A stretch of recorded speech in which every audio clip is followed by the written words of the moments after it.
निर्विघ्नं कुरु मे देव सर्वकार्येषु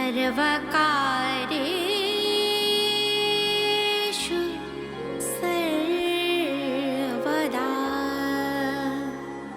ॐ गङ्गणपतये नमो नमः। ॐ सिद्धिविनायक नमो नमः। अष्टविनायक नमो नमः।